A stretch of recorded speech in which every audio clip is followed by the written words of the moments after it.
ಧರ್ಮಸ್ಥಳದಲ್ಲಿ ಹೂತಿಟ್ಟ ಶವಗಳಿಗಾಗಿ ಎಸ್ಐಟಿ ನಡೆಸ್ತಾ ಇರುವಂತಹ ಶೋಧ ಕಾರ್ಯ ರೋಚಕ ಘಟ್ಟಕ್ಕೆ ತಲುಪಿದೆ. ದೂರುದಾರ ತೋರಿಸಿದಂತಹ ಕಡೆ ಶೋಧಿಸಿರುವಂತಹ ಎಸ್ಐಟಿ ಇವತ್ತು ಕಾರ್ಯಾಚರಣೆ ನಡೆಸುತ್ತಾ ಅನ್ನುವಂತಹ ಕುತೂಹಲ ಮೂಡಿದೆ. ಇತ್ತ ತನಿಖೆ ಬಗ್ಗೆ ಗೃಹ ಸಚಿವರು ಸದನಕ್ಕೆ ಉತ್ತರ ನೀಡಲಿದ್ದಾರೆ.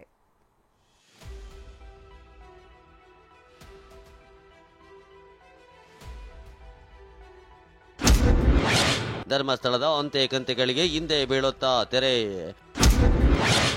ಇಂದು ಸದನಕ್ಕೆ ಉತ್ತರಿಸಿ, ಹಾಸ್ಪಿಟಾಲಿಟಿ ಕ್ಷೇತ್ರದಲ್ಲಿ ಜಾಗತಿಕ ವೃತ್ತಿಯ ಕನಸು ಇದೆಯಾ? ಜಾಗತಿಕ ಅಧ್ಯಯನ ಉದ್ಯೋಗ ಅವಕಾಶಗಳೊಂದಿಗೆ ಭಾರತದ ನಂಬರ್ 1 IIHM-ನಲ್ಲಿ ಓದಿ. ಪ್ರವೇಶ ಆರಂಭವಾಗಿದೆ, ಈಗಲೇ ಸೇರಿ. ಗೃಹ ಸಚಿವ ಪರಮೇಶ್ವರ್ ಸಂಪೂರ್ಣವಾದ ಉತ್ತರನೂ ಕೂಡ ಸದನದಲ್ಲಿ ಕೊಡೋದಕ್ಕೆ ಪ್ರಯತ್ನ ಮಾಡ್ತೇನೆ. ಧರ್ಮಸ್ಥಳದಲ್ಲಿ 106 ಹೆಣಗಳನ್ನ ಹೂತಿದ್ದೆ ಅಂತ ಮುಸುಕುದಾರಿ ಮಾಡಿದ ಆರೋಪ ಕಾಡ್ಗಿಚ್ಚಿನಂತೆ ಹಬ್ಬಿತ್ತು. ಇದೀಗ ರಾಜ್ಯ ಸರ್ಕಾರ ನೇಮಿಸಿದ್ದ ಎಸ್ಐಟಿ ತನಿಖೆ ಅಂತಿಮ ಹಂತಕ್ಕೆ ಬಂದಂತಿದೆ. ಈ ಮಧ್ಯೆ ವಿಪಕ್ಷಗಳು ಇದನ್ನೇ ಅಸ್ತ್ರ ಮಾಡಿಕೊಂಡಿದ್ದು. ನಿನ್ನೆ ಬಿಜೆಪಿ ನಾಯಕರ ತಂಡ ಧರ್ಮಸ್ಥಳದಲ್ಲಿ ವಿಶೇಷ ಪೂಜೆ ಸಲ್ಲಿಸಿ ಧರ್ಮಾಧಿಕಾರಿ ವೀರೇಂದ್ರ ಹೆಗ್ಗಡೆಯವರನ್ನ ಭೇಟಿ ಮಾಡಿ ಮಾತುಕತೆ ನಡೆಸಿದ್ದಾರೆ.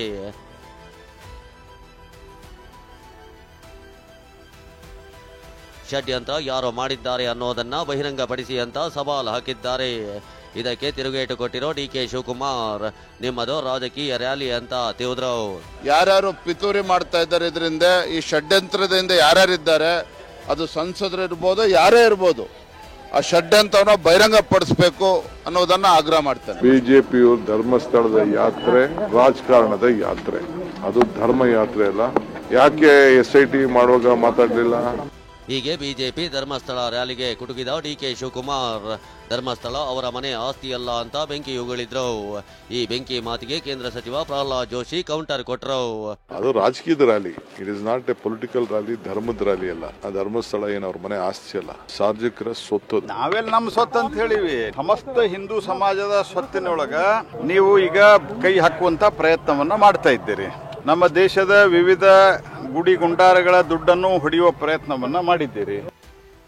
ಟಿಪ್ಪು ಗ್ಯಾಂಗ್ನಿಂದ ಷಡ್ಯಂತ್ರ ಎಂದ ಆರ್ ಅಶೋಕ್. ಈ ಹಿಂದೆ ಬಿಜೆಪಿಯಿಂದಲೇ ಷಡ್ಯಂತ್ರ ಅಂತ ಡಿಕೆ ತಿರುಗೇಟು. ಅಲ್ಲಿ ಸಿದ್ದರಾಮಯ್ಯನವರ ಸುತ್ತಮುತ್ತ ಇರ್ತಕ್ಕಂಥ ಈ ಟಿಪ್ಪು ಗ್ಯಾಂಗ್ ಏನಿದೆ, ಅವರು ಯಾಕಂದ್ರೆ ಅವನು ಬಹಳ ಸೋಷಿಯಲ್ ಮೀಡಿಯಾದಲ್ಲಿ ಮಾಡ್ತಾ ಇರೋ ನೇರವನು, ಈ ಸಮೀರನು ಕೂಡ ಟಿಪ್ಪು ಗ್ಯಾಂಗ್. ಇದಕ್ಕೆ ವಿದೇಶಿದ ಹಣ ಎಲ್ಲಿಂದ ಬರ್ತಾ ಇದೆ? ಇದು ದೊಡ್ಡ ಷಡ್ಯಂತ್ರ. ಯಾಕೆ SIT ಮಾಡುವಾಗ ಮಾತಾಡಲಿಲ್ಲ? ಹಿಂದೆ ಯಾಕೆ ಅವ್ರ ಪಾರ್ಟಿಯವರೇ ಹಿಂದೂ ವೇದಿಕೆಗಳೆಲ್ಲ ಇದ್ದಿದ್ದೆಲ್ಲ ಹಿಂದೆನೇ ಎಲ್ಲ ಅವ್ರ ವಿರುದ್ಧ ಷಡ್ಯಂತ್ರ ಮಾಡಿದಾಗ ಇವರೇ ಪ್ರೋತ್ಸಾಹ ಕೊಟ್ಟರು ಬಿಜೆಪಿಯವರು. ಈಗ ಅವರೆಲ್ಲ ಮಾತಾಡ್ತಾ ಇದ್ದಾರೆ. ಸತ್ಯ ಹೇಳೋದಕ್ಕೆ ಹೆದರಿಕೆನಾ ಮಾನ್ಯ ಉಪಮುಖ್ಯಮಂತ್ರಿಗಳೇ? ಸತ್ಯ ಹೇಳಕ್ಕೆ ನಿಮಗೆ ಹೆದರಿಕೆ ಇಲ್ಲ ಅನ್ನೋದಾದ್ರೆ ಆ ಷಡ್ಯಂತ್ರ ಮತ್ತು ಷಡ್ಯಂತ್ರದ ಹಿಂದಿರ್ತಕ್ಕಂಥ ರಾಜಕಾರಣ, ಷಡ್ಯಂತ್ರದ ಹಿಂದಿರ್ತಕ್ಕಂಥ ಶಕ್ತಿ ಅದು ಯಾವುದು ಅನ್ನೋದನ್ನ ತಾವು ಬಹಿರಂಗಪಡಿಸಬೇಕಾದ ಅನಿವಾರ್ಯತೆ ಇದೆ.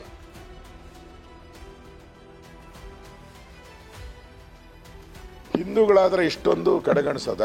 ಮಸೀದಿ ಬಂದ್ರೆ ನೀವು ಮುಟ್ಟುತ್ತೀರ, ನೀವು ನೋಡೋಣ. ಈ ಸರ್ಕಾರ ಹತ್ತಿರಕ್ಕೂ ಹೋಗಲ್ಲ. ಹಿಂದೂ ದೇವಸ್ಥಾನ ಬಂದ್ರೆ ಎದ್ದು ಬಿದ್ದು ಚನಿಕೆ ಮಾಡ್ಲಿ ತಗೊಂಡು ಹೋಗ್ತೀರಾ. ರಾಜಕೀಯವಾಗಿ ಹೇಳ್ಬೇಕು ಅಂದ್ರೆ ಕಾಂಗ್ರೆಸ್ಸಿಗರೇ ಧರ್ಮಸ್ಥಳದ ಶ್ರೀ ಕ್ಷೇತ್ರದ ಬಗ್ಗೆ ಹೆಚ್ಚು ಕಾಳಜಿಯನ್ನ ಇಟ್ಕೊಂಡಿರ್ತಕ್ಕಂಥವ್ರು, ಮಂಜುನಾಥನ ಬಗ್ಗೆ ಹೆಚ್ಚು ನಂಬಿಕೆಯನ್ನ ಇಟ್ಕೊಂಡಿರ್ತಕ್ಕಂಥವ್ರು. ಬಿಜೆಪಿಯವರು ಒಂದು ಹೊಸ ನಾಟಕವನ್ನ ಆ ಭಾಗದಲ್ಲಿ ಪ್ರಾರಂಭ ಮಾಡಿದ್ದಾರೆ. ಸ್ವಂತ ಆಸ್ತಿ ಅಲ್ಲ, ಬಿಜೆಪಿ ಸ್ವಂತ ಆಸ್ತಿ ಅಲ್ಲ ಹಿಂದೂ ಧರ್ಮ.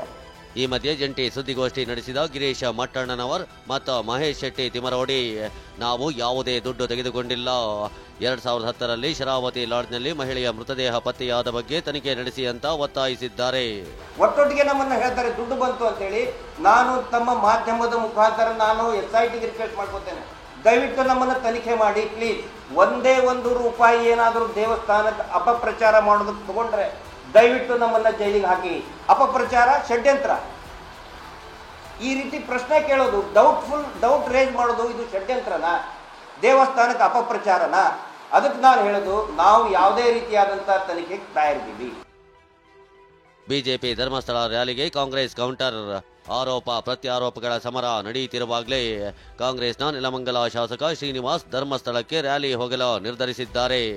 ಮುಂದಿನ ಶನಿವಾರ ರ್ಯಾಲಿಗೆ ತೀರ್ಮಾನಿಸಿದ್ದಾರೆ. ಹೀಗೆ ರಾಜಕೀಯ ಜಟಾಪಟಿ ಜೋರಾಗಿರುವಾಗಲೇ ಇದಕ್ಕೆಲ್ಲ ತೆರೆ ಎಳೆಯಲು ರಾಜ್ಯ ಸರ್ಕಾರ ಮುಂದಾಗಿದೆ. ಧರ್ಮಸ್ಥಳದಲ್ಲಿ ಎಸ್ಐಟಿ ತನಿಖೆ ಬಗ್ಗೆ ಇಂದು ಸದನಕ್ಕೆ ಗೃಹ ಸಚಿವ ಪರಮೇಶ್ವರ್ ಉತ್ತರ ನೀಡಲು ಮುಂದಾಗಿದ್ದಾರೆ. ನಾನು ಈಗಾಗಲೇ ಸದನದಲ್ಲಿ ಕೂಡ ಹೇಳಿದ್ದೇನೆ ಮತ್ತು ಸಂಪೂರ್ಣವಾದ ಉತ್ತರನೂ ಕೂಡ ಸದನದಲ್ಲಿ ಕೊಡೋದಕ್ಕೆ ಪ್ರಯತ್ನ ಮಾಡ್ತೇನೆ. ಅಲ್ಲ, ಅದು ಅವರು ತೀರ್ಮಾನ ಮಾಡ್ತಾರೆ. ನಾವು ಸರ್ಕಾರ ಅವರಿಗೆ ಹೀಗೆ ಮಾಡಿ ಹಾಗೆ ಮಾಡಿ ಅಂತ ಹೇಳೋದಿಲ್ಲ. ಅವರು SIT ಅವರು ತೀರ್ಮಾನ ಮಾಡ್ತಾರೆ. ಇದು ಮಧ್ಯಂತರ ವರದಿ ಕೊಡಬೇಕಾ, ಇಲ್ಲ ಅಂತಿಮವಾಗಿ ನಾವು ಇನ್ವೆಸ್ಟಿಗೇಷನನ್ನು ಮುಗಿಸೋದಕ್ಕೆ ಸಾಧ್ಯ ಇದ್ದರೆ ಮಧ್ಯಂತರ ವರದಿ ಬೇಕಾಗಲ್ಲ. ಈ ರೀತಿ ತೀರ್ಮಾನಗಳನ್ನು SIT ಚೀಫ್ ಮಾಡ್ತಾರೆ, ಬಿಟ್ಟರೆ ನಾವು ಯಾರೂ ಹೇಳೋದಿಲ್ಲ. SIT ಅಧಿಕಾರಿಗಳು ಗೃಹ ಸಚಿವ ಪರಮೇಶ್ವರ್ ಮತ್ತು CM ಸಿದ್ದರಾಮಯ್ಯ ಇಬ್ಬರನ್ನು 2 ದಿನಗಳ ಹಿಂದೆಯೇ ಭೇಟಿ ಮಾಡಿ ಚರ್ಚಿಸಿದ್ದಾರೆ. ಇಂದು ಸದನ ಆರಂಭಕ್ಕೂ ಮುನ್ನ ಗೃಹ ಸಚಿವರನ್ನ ಮತ್ತೊಮ್ಮೆ ಭೇಟಿಯಾಗಲಿದ್ದಾರೆ. ತನಿಖೆಯ ಪ್ರಗತಿಯ ಬಗ್ಗೆ ಮಾಹಿತಿ ನೀಡಲಿದ್ದಾರೆ. ಹೀಗಾಗಿ ಧರ್ಮಸ್ಥಳದ ಸುತ್ತ ಎದ್ದಿರುವ ವಿವಾದಗಳಿಗೆ ಫುಲ್ ಸ್ಟಾಪ್ ಬೀಳೋ ಸಮಯ ಹತ್ತಿರವಾದಂತೆ ಕಾಣ್ತಿದೆ. Bureau report, TV9.